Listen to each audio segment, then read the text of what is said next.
those wyverns or wind riders. Blech. How long have they been called wind riders now? And I'm still calling them wyverns from Reign of Chaos.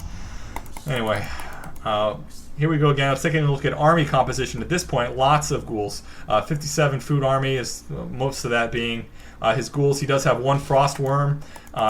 Reason being putting frost armor on that frost worm is because he's afraid of those bloodlust wyverns taking that frost worm out early. He has those 3 statues which he's going to chain morph before the fight. Again, something you want to take note of as an undead player. Chain morphing your destroyers to get maximum mana and have them do their orb of destruction on all those grunts. They're going to make them pretty much explode, even with bloodlust here. Let's see if he ends up using his dispel, and he ends up doing that really good. Drains a lot of the mana on those shamans. And I'm just going to kind of run around the game here. It's pretty much over at this point. The undead player, although he has to TP, does really, really good at that fight there. Now let's take a look at food counts. A little bit more obvious of who's coming out on top here. 40 food army, losing that Blade Master again, and almost losing that Shadow Hunter on the Orc side of things, whereas we have a level 5 Death Knight and a level 4 Lich. That's level 3 Coil and level 2 Nova now on that Lich. And instead of I think he stayed stuck with level 1 Frost Armor and went with Dark Ritual on his Lich. However, he did, if we'll take a look at the Aura, at level 5 he does have level 2 Aura, and instead of having that level 1 Death Pact like we talked about earlier. So a big point that the undead player wanted me to make, and he wanted me to kind of express that to the budding average undead players, was that, alright, the replay is probably over for you guys because I kind of screwed up my timing a little bit, but I think I made my point that I wanted to on this replay, and much thanks to all the players who sent me in replays for this Average Joe audio commentary. I don't know how often I'm going to do this, but I'm going to be collecting them over a period of time. It could be a few weeks, could be a month, could be 2 months, who knows. I am taking a break from my full-time audio commentary duties, I said duty, to kind of pursue some other things that are going on right now for me. I'm trying to get a house and a lot of other stuff going on in my life at the moment, so kind of taking a side seat to audio commentaries. And honestly, I've been kind of bored with doing audio commentaries up until I've decided to revisit this Average Joe series. And again, I want to continue doing this, and I think for my foreseeable future as an audio commentator at the site is pretty much going to be focused on Average Joe, and I'm going to be doing it in a few different styles. This one, obviously, getting right into the meat of things. It's almost an hour long, probably over an hour long audio commentary at this point. It's getting close to an hour long audio commentary. Jeez Louise. But I might be doing it in different styles. Instead of maybe doing all the replays I get, maybe I'll just do my favorite one or my favorite 2, and maybe I'll do it in separate audio files instead of all one, so it can be easier for you guys to watch. Maybe I'll release them faster if I do it that way, and I can do it over time. There's a whole lot of options I'm trying to work through in my head, but I wanted to do it this way for this one, just so you guys had a big audio to listen to. It's been a long time since you've probably heard from me, and I kind of wanted to get your Systemshark fill at the moment. So that's it for the replays. There's nothing else to load. Thank you very much for syncing up with me and hanging out with me all this time. I do appreciate all your... I read the comments, although I don't necessarily respond to them all the time. I do respond to my PMs as best I can, and I'm reading them all the time as well.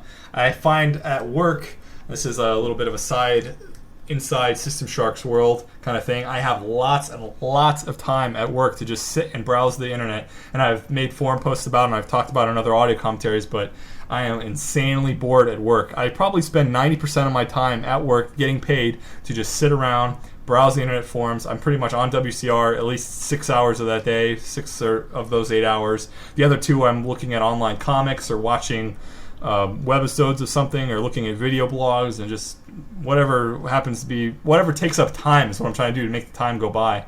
If I had a better computer at work, I'd try to install World of Warcraft or regular Warcraft or any of my favorite games on there, but I think playing games at work might be a little bit more of a fireable offense rather than somebody catching me on an internet forum or catching me on the computer all day.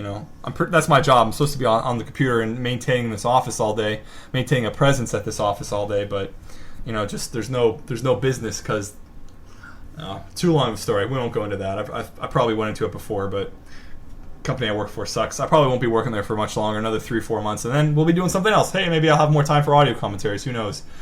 Quick update on my radio side of things. A few of you may remember me talking about I'm trying to get professional gaming and esports and digital culture. I'm trying to get a show on mainstream media. That isn't working out very well. I've talked to many production managers. I've talked to radio advertisers. I've talked to DJs and stuff on mainstream media radio stations, and the consensus is there's just not a demand for it at the moment. And as much as I'd like to say I could create that demand, it doesn't look like it's going to happen. Not anytime soon anyway. But when it does happen, believe you me, I'll be jumping right on it. I do want to continue doing something with gaming, but as far as I need to get some radio experience for if and when that ever does happen. So I applied I went to like a Western Association of radio broadcaster or something and applied to a whole bunch of different radio stations, and one of them ended up calling me back for a volunteer. I need more volunteer work. Sorry, I know. I love doing this anyway, so it's fun. But yeah, it's not a paid gig, but it looks like probably mid-April I'll be starting at an independent music station here in Pittsburgh.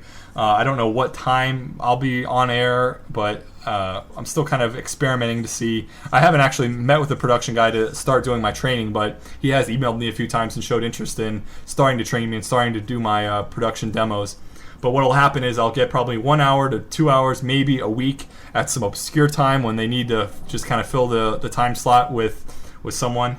And I won't be able to do a show about electronic sports, but it'll give me some experience with the equipment, with some of the software, and with producing and kind of hosting a little radio segment, a little radio show. So it's just going to be, me talking about whatever songs. I don't even know anything about independent music, so I don't know how I got this job. I really must have padded my resume and my application with some falsities. I think I'd be good at it because I'm kind of new to independent music, and I think that might bring an interesting twist to the station. That's how I kind of sold it to him. So he's aware that I'm not new, or that I'm not, terribly into the independent music scene. But that's how it goes. It's a good station. It's the station itself. I got a tour of it. It looks amazing. I was very, very impressed with it. It's a green station, so that's good. It's all good for the environment. A bunch of hippies run it. Anyway. Hey, thanks you guys for listening to this audio commentary. I'm going to end it before the hour mark so I can say, hey, I didn't force you guys to listen to an audio commentary for an entire hour. So thanks again for listening to my audio commentary. Send all your intros and your replays that you want critiqued, or if you want them included in the Average Joe series, let me know. Just PM me. I'm on the forums, SYSShark. I try to respond to all the PMs as quickly as I can. I definitely respond to them sometime during the weekdays because I'm bored at work, but you will hear from me. And I said thanks about 100 times, but I do appreciate you guys spending the time to listen to my audio commentaries. Look forward to your constructive criticisms, what you guys think of bringing back the Average Joe series. Is there something else you want to see from it? Maybe I could probably spend some more time on each individual replay and focus on certain aspects more. Maybe make it theme-based or something. I don't know. You guys tell me what you want, and I'll try to oblige. Don't expect to hear from me in an audio commentary anytime soon. I'll try to get something out before too long, but it might be a few weeks, might be a month, might be longer than that. It's been a long time since my last one, but we will see Give Me 5 on a regular basis, and I do look forward to your constructive criticism and your comments on that. I hope you guys enjoy that because I think it's a really cool feature, and I'm excited to be a part of it.